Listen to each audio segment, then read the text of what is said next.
Bismillahirrahmanirrahim. Pelajarilah dan dalamilah akan ilmu yang membawa kita penyaksian kepada Allah. Lantaran Allah menciptakan insan dan alam ini adalah untuk menyaksikan dirinya.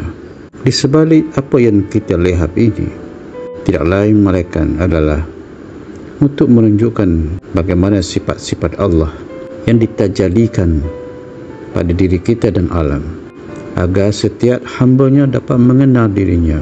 Namun, untuk mengenali dirinya dalam bentuk penyaksian ini, kita perlukan kepada kejernihan hati, kerana tidak boleh menyaksikan Allah itu melainkan dengan cahaya Allah juga.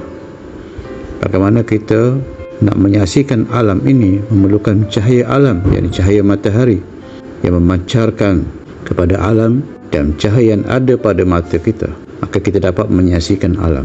Maka untuk menyaksikan Allah, kita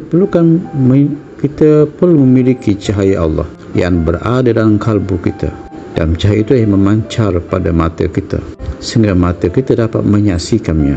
Allah telah meletakkan garisannya bahawasanya dirinya yang maha agung, zat yang tertinggi, tidak dapat tercapai oleh makhluknya, apalagi untuk melihatnya, menyaksikan akan zatnya yang maha agung. Namun Allah telah menyuruh kita mengenal dirinya, bermakrifat kepadanya, menyaksikan dirinya pada sekalian makhluknya. Kerana pada makhluk yang diciptakan itu, dia telah terjadikan segala rahsia-rahsianya, sifat-sifatnya, asmat-asmatnya untuk disaksikan. Wa fi anfusikum afala tubsirun. Pada dirimu, kenapa engkau tidak melihat? Melihat dirimu, wahai insan. Dan di sebalik insan itu adalah Adam, dan di sebalik Adam itu adalah Muhammad, dan di sebalik Muhammad itulah Allah. Apa itu Allah? Kalimah Allah yang kita ucapkan terdiri daripada 4 perkara, iaitu af'alnya, asma'nya, sifatnya, dan wujudnya, yang dirinya. Di manakah dirinya pada insan itu? Dirinya pada insan ditajalikan pada sir insan. Dan di manakah sifatnya? Maka sifatnya itulah pada ruh insan. Di manakah asma'nya? Maka asma'nya ialah pada hati insan. Dan di manakah af'alnya? Sesungguhnya af'alnya pada tubuh insan. Maka insan ini menyatakan 4 hal yang kita sebut Allah, iaitu af'al, sifat, af'al, asma', sifat dan zat. Segala gerak diam insan ini adalah af'alnya. Segala apa juga perbuatan insan ini adalah af'alnya, yakni perbuatan Allah. Allah yang menjadikan kamu dan segala perbuatan kamu. Dan apa yang ada dalam kalbu insan ini adalah merupakan tajali asmat-asmatnya. Sama ada jiwa yang memiliki pemaafan, kemaafan, kasih sayang. Jiwa yang memiliki kemarahan adalah merupakan tajali asmat-asmatnya. Jadi Allah mentajalikan akan nama-namanya dalam kalbu insan.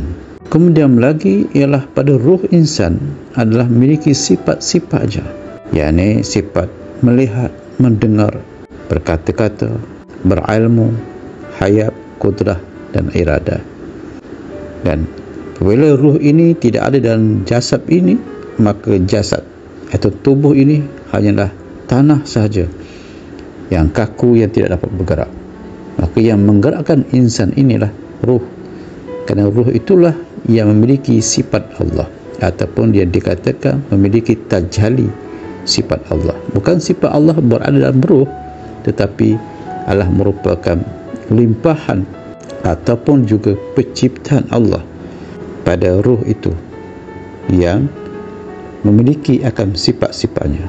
Maka sifat yang ada pada ruh itu adalah untuk menunjukkan kepada sifat Allah, tetapi sifat yang pada ruh kita adalah sifat baharu.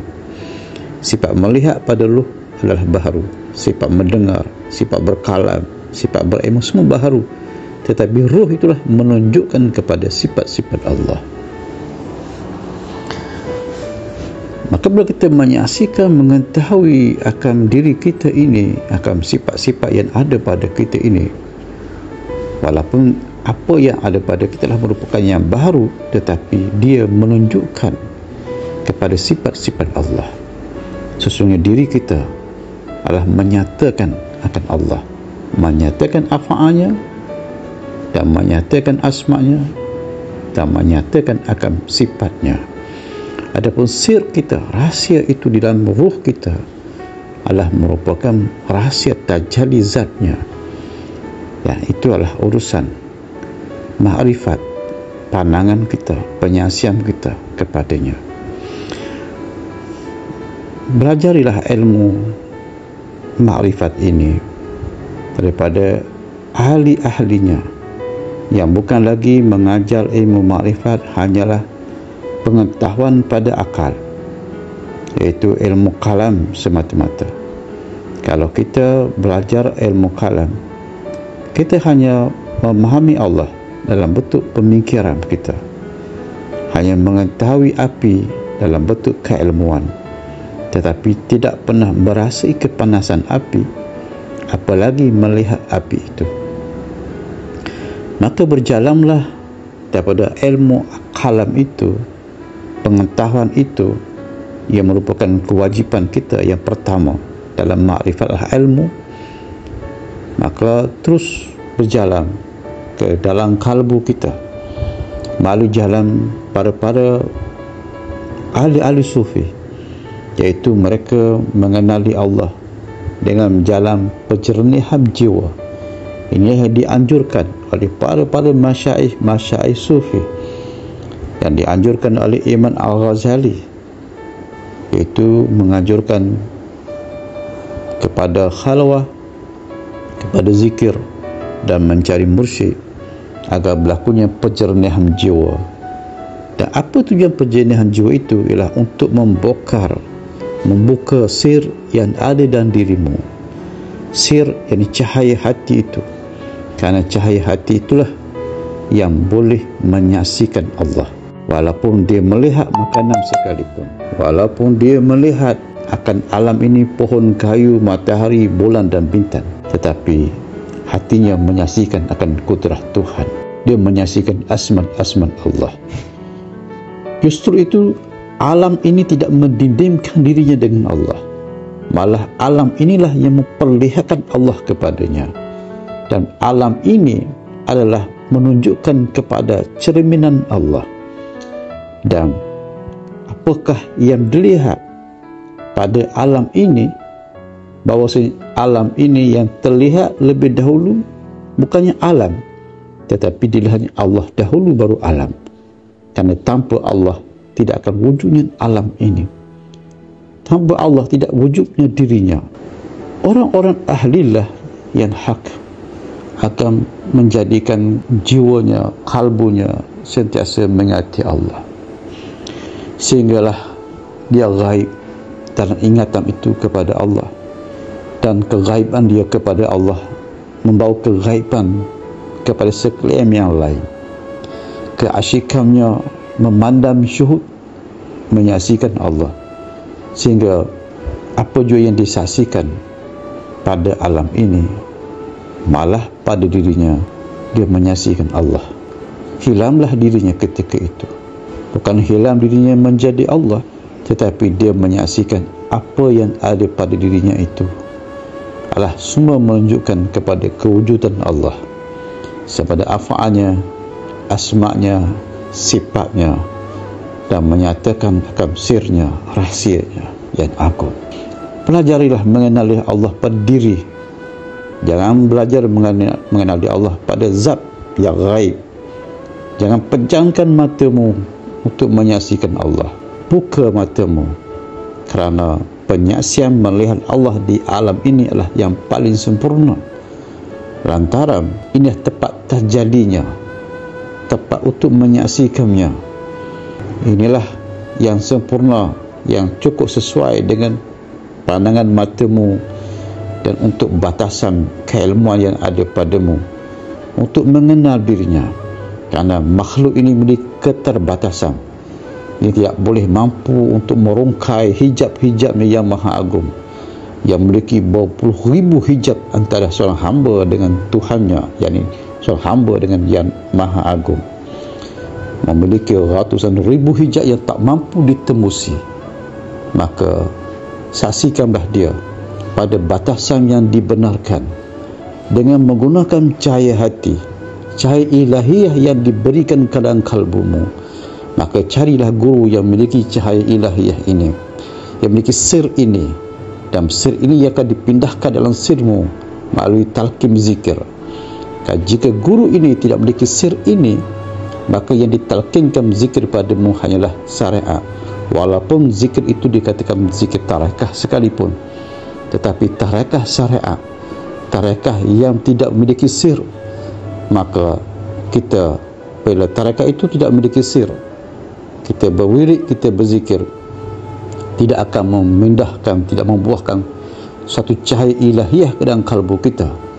Kerana cahaya ilahiyah itu sebenarnya adalah merupakan perpindahan antara guru kepada guru kepada guru, dan dia mengambil daripada gurunya, gurunya mengambil daripada gurunya, mengambil daripada gurunya, sampailah diambil daripada sir, daripada dada para sahabat radhiyallahu, dan sir itu diambil daripada dada Nabi sallallahu alaihi wasallam.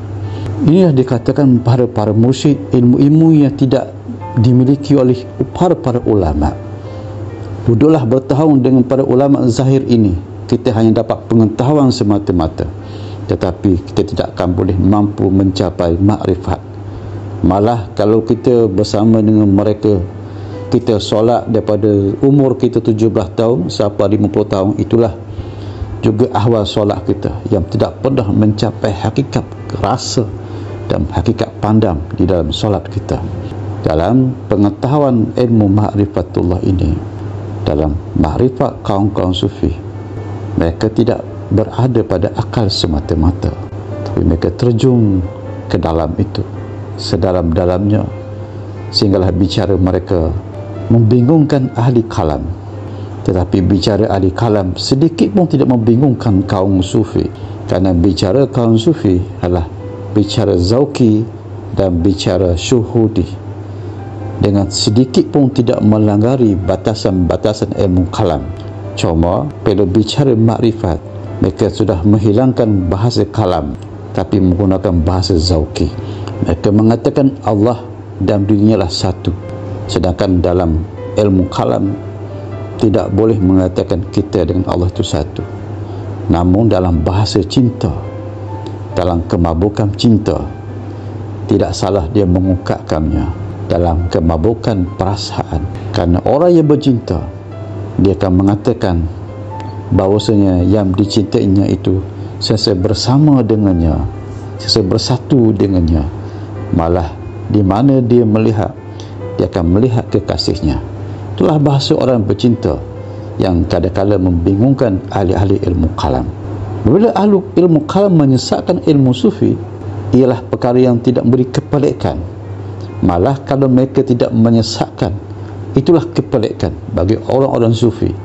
Bagaimana ahli-ahli ilmu kalam, ahli-ahli ilmu yang berada dalam pemikiran Allah dan pemikiran boleh membenarkan ilmu kami, sedangkan bicara kami bicara zauki. Bagaimana orang logika, orang-orang logika pemikiran yang berfikiran secara ilmu ini boleh memahami kami orang-orang yang bercinta, sedangkan mereka tidak mengalami zauki cinta ini. Bagaimana mereka boleh membenarkan bahasa kami, lautan api sanggup kami renangi? Bagaimana mereka boleh membenarkan bahasa kami, sedangkan bahasa kami ini adalah di luar logikal akal? Maka mana mungkin seorang itu boleh merenangi lautan api? Lautan air pun belum tentu mereka boleh merenanginya. Ya, bahasa kami, bahasa yang meretasi logikal kamu, tapi tidak salah kami menggunakannya, kerana kami mengungkap dalam bahasa kemabukan dan cinta kepada Allah.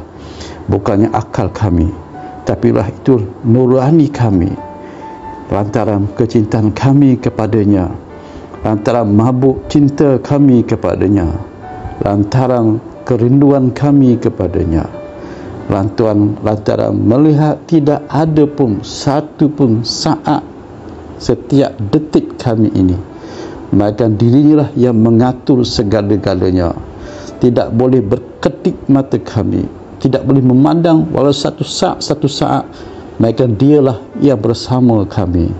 Dialah menyaksikan akan segala perbuatan-perbuatan kami dan hati kami ini, sehingga kami hancur lebur di dalam keagungan dan kekuasaannya. Itulah perasaan kaum-kaum sufi, sehingga mereka mengatakan, kami hancur lebur, kami tiada ya Allah, hanya Engkaulah yang ada lantaran keagungan Allah yang Maha Agung. Wallahu a'lam.